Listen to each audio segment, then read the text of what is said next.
All right, it is. All right, it's in-house leader of Iridium Sports Agency, and Jason. Let me just ask you out the top, man. I mean, this past weekend, huge weekend for you, for your company, your athletes. But damn, it seems like every weekend's a big weekend for you, man. Do you have the numbers? Do you know offhand like how many guys you have in the UFC, Bellator? I mean, these big promotions.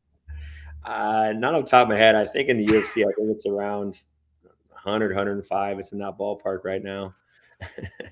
That's pretty incredible, man. It's great Yeah. to see the success you've built, man. But obviously this weekend, it was a big one, right? Brandon Moreno, the interim flyweight title. And just I want to ask, because, I asked him about this early in the week, and he kind of played it off. But listen, that was a risky move, right? I mean, he could have waited and said, you know what? We'll wait till Deiveson said he's ready to fight, and we'll fight him for the title. But he kind of put his position up for grabs to go fight for this interim title. So I'm just curious kind of what your input was and how much discussion you had over the idea of, hey, man, we could just sit around and wait on a title shot. We don't have to take this interim title shot. Yeah, Brandon's always wanted to stay active. I think just because there's been a lull with Figueiredo, we think we've waited, 6 months between each fight. And then once, I think we were offered the fourth fight. We discussed doing it in May, then we discussed it in June, then we discussed it in July.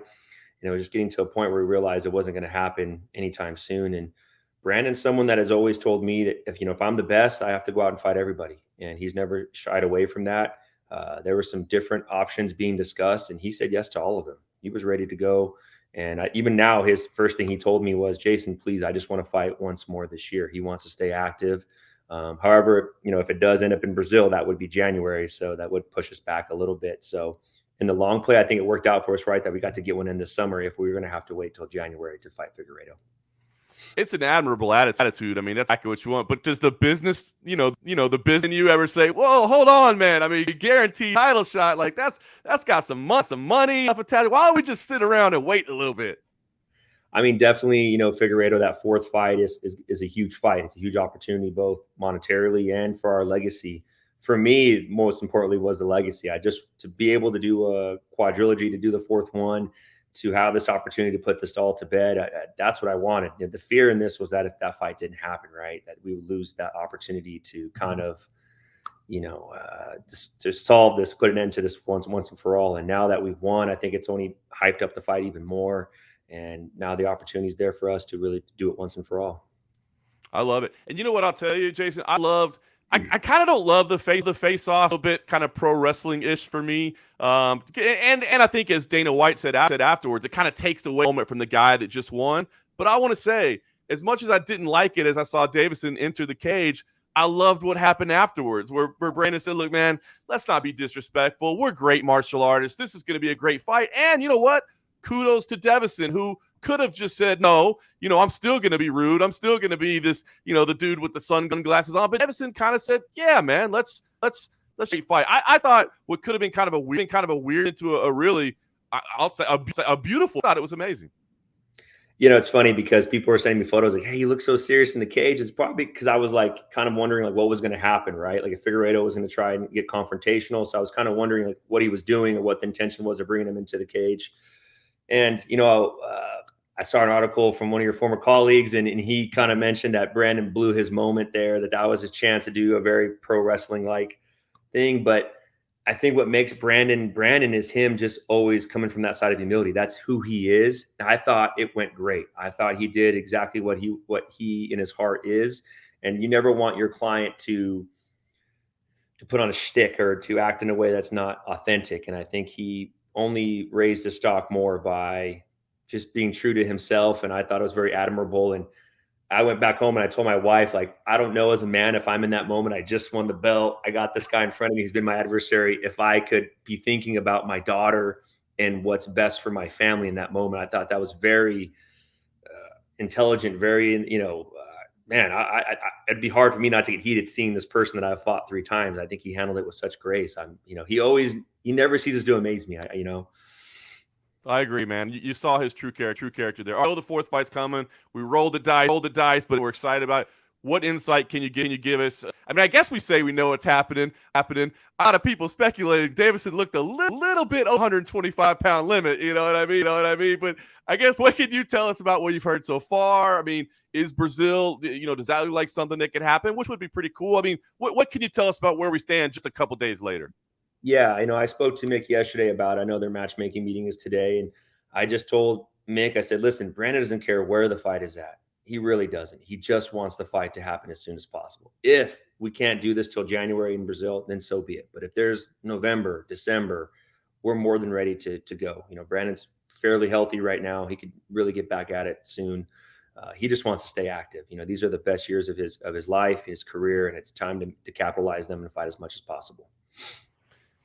That, and I guess a cool thing to speak about as well is the new role of James Krause in the corner, right? I mean, you took somebody that already a world champion, you add James Krause, who is quickly gaining praise as an incredible coach, and rightfully so, man. I'll be honest with you, as much as I love the crowds when we do the big pay-per-views, because obviously it makes it amazing, selfishly, I kind of like the Apex sometimes because I get to hear those guys coaching, and James is so good at what he does in terms of really walking guys through. And there's on that level, but I love hearing coaches like that. It's not just, get up or let's go. No, it's specific, exact instructions of what to do, walking guys through. They need to put their hand positioning, what they need to be. I mean, it's phenomenal coaching. So talk to me about where you see, James Krause as he's developing as this coach now, and the role that he played with Brandon.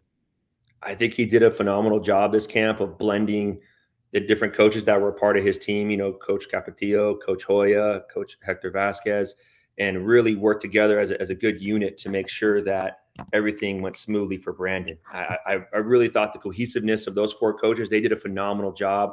I mean, those 3 coaches were flying to Kansas City to spend time with James, watch film with James, go through practices together, get used to kind of cornering during sparring rounds together. I really felt the 4 of them did a phenomenal job of just coming together for the greater good of Brandon and really putting him first. And they really gelled nicely. I really felt like fight week was a lot of fun, and we were having a lot of good laughs together. And for me, I felt like what happened Saturday was just James' coming out party. It's I knew James was a championship level coach. I knew that he's one of the best in the business. He just needed the opportunity to show it. And, it happened on Saturday night. And you saw the instructions, right? He was saying, hey, finish those combos with left hook, finish those combos with left kick. And the left kick ended up being the one that did the trick for us. But, it was nice for me because I've never seen James very emotional, and he was emotional backstage after the win. And it was a very cool moment. He's one of my best friends, and he works his ass off and sacrifices a lot for his clients or for his athletes. And it was good for him to see him get that moment. Do you feel like it's that win that helped him? He's always kind of said, "Oh, probably not going to fight again, but maybe I will." Now he's just kind of saying, "No, I'm probably not going to fight anymore. I'm so fulfilled." Do you think that win on Saturday night that helped him say, "No, this is now my calling. It's no longer me being in the cage"? He told me that. He said, "Hey, that this confirmed what I was already kind of thinking. Like if I needed a sign or a moment, this is the moment. I'm going to hang them up." And listen, I miss those rodeos with James. I wish I had a couple more with him, but I'm so happy that he gets to leave the sport when he wants to, not when the sport tells him to. And I'm glad that he's able to find a secondary passion in his life, something I think is going to carry him in the next part of his life. And it brings a lot of joy in him. When you see him coaching in there, you can see like that, like, man, he loves it. You can see the passion in his eyes. So cool to see, man. Happy for him. All right, well, listen, with your clients, you don't get to soak it all in because you get right back to business, right? I mean, I'm looking at the list this week. You got to put the championship behind because you got Ryan Battle, Terrence McKinney, John, Jason Witt, all on the card this week. So I'm just curious, kind of what's in a fight. I mean, when you got that many guys, and it's not like this is a rare. It seems like this is every week. You guys send out those Instagrams, and there's like 8 dudes on there getting ready on the dark side. What's your role like, man? I mean, because I guess everybody's kind of got their individual needs and what they want, but when you got 4 or 5 guys getting ready, what's that week for you? And what are you focused on during fight week? So these weeks are actually very different because we have contenders going on as well. So like last night, we take the clients out, we're there for them during weigh-ins. We take them out to dinner, spend some time with them. Tonight, I'll be at the Contender Series event, hoping one of our clients gets a contract.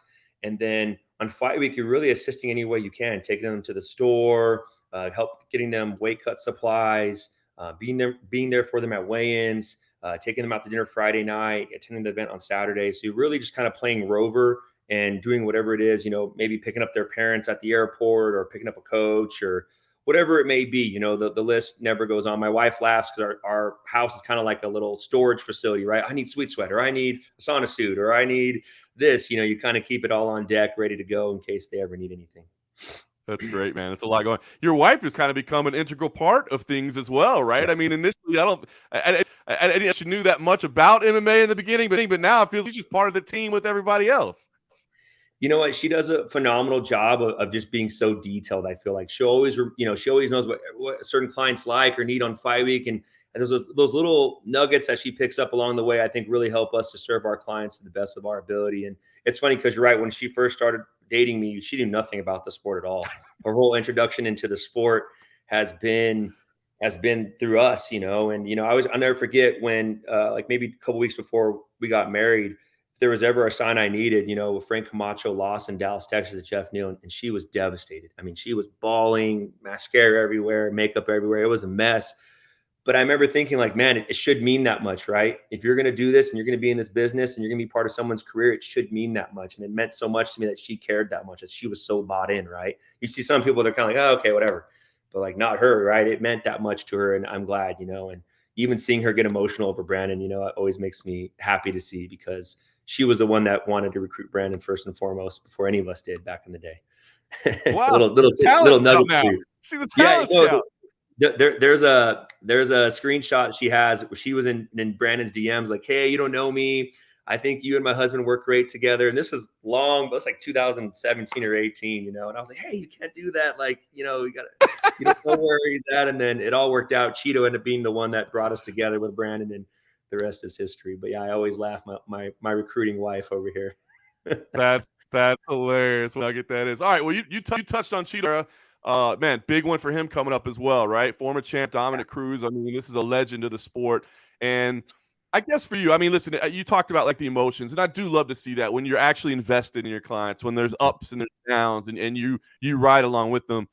But Chito might even be a little bit different level, right? I mean, this is a guy that you guys have been through thick and thin. It feels to me, every time you guys interact, and it feels like he is as well. Yeah, you know, I mean, Chito married my wife and I. He lived with me at one point. I mean, we've been through a lot together, and to see him have this moment and next week is going to be awesome. To see him make that walk in San Diego. I've been flying home like maybe every other week to come watch him train and watch him spar and stuff, and he's looking phenomenal. I mean, I think Chito's the epitome of it's not who's good, it's who's left. I mean, he is just so focused, so committed. He's persevered through so much. And he's an inspiration. And I really think Saturday night, August 13th, is going to be his coming out party. If he hasn't come out enough yet for people to recognize it, I think come Saturday, he's going to get his hand raised and make a big statement. That would be a huge one for him. Obviously, you beat a former champ. Like, have you started to think about where you maneuver him next? He's got to go get business done, but like what heals towards? Because I see a couple options available. I mean, the Aldo rematch does seem to be there right now. I mean, certainly he would be a top contender, and he could kind of maybe call some shots the way he wants. But I mean, that to me would be the one that jumps out. Is that one that's important to him? Because it feels like that one bothers him in his head. Definitely, you know? Definitely. I mean, I think that was a fight that he was picking up steam in. I felt it was a fight that we definitely were an inch away from winning. You know, just that takedown there. You know, but the Aldo rematch is something he always asked for.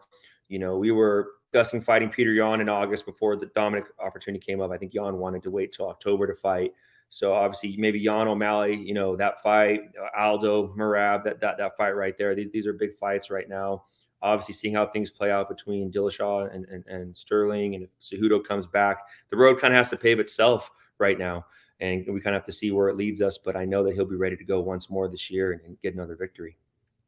You touched on it with Jan. It made sense. I did wonder if to you guys, I mean, not to overplay your hand now, but like the Sean O'Malley rematch, obviously there's a storyline there. It could sell itself, but it didn't really make sense for the longest time, right? Because Sean fighting down the list, he was at outside the Kings. Meanwhile, you know, Cheeto's up at the top. Makes sense, right? But if O'Malley beats Jan, I mean, you got to say that he's right there now to give him that respect, right? So if O'Malley can go in there, and this is a big if, it's not a gimme, but if he beats Peter Yan, I think Chito at that point goes, okay, kid, now you've shown me something. Now we can talk about maybe doing this again. I mean, we've been offered that fight in the past again, and we've said yes before. Cheeto's never shied away from fighting that fight again. For us, I know when I speak to Chito, his main concern is what's going to get him to the title shot. That's the main. Whoever's in that path, we'll take. Whatever we got to do to get there is what we'll do. If O'Malley beats Jan and that's the path the UFC says we need to take, then great. If it's Aldo, I know he really wants that one back. I think that especially in 5 rounds, I think we get Aldo. So. We'll see. Anything can happen, right? I mean, this game's a crazy game. He could beat Dominick, maybe someone gets hurt in the main event, and maybe he comes in and takes it. We don't know what's going to happen. The thing I love most about Chito is that he's always ready. I mean, I could call him on 2 weeks' notice, 4 weeks' notice. He can step in, and people don't realize that fight against Aldo was relatively a short camp. It wasn't a full notice camp. I mean, give him the time. I know we have the goods to win that fight. A lot of good options on the table. Got to get business done first, the Cruz, but I'm looking forward to that fight. And again, guys are loaded up. Charlie Ontiveros is on there. Ode is on there. Tyson Nam is on there. But I wanted to ask you about David Onama. I'm intrigued by David Onama. No disrespect to any of the other clients on the card, but Onama's just still run.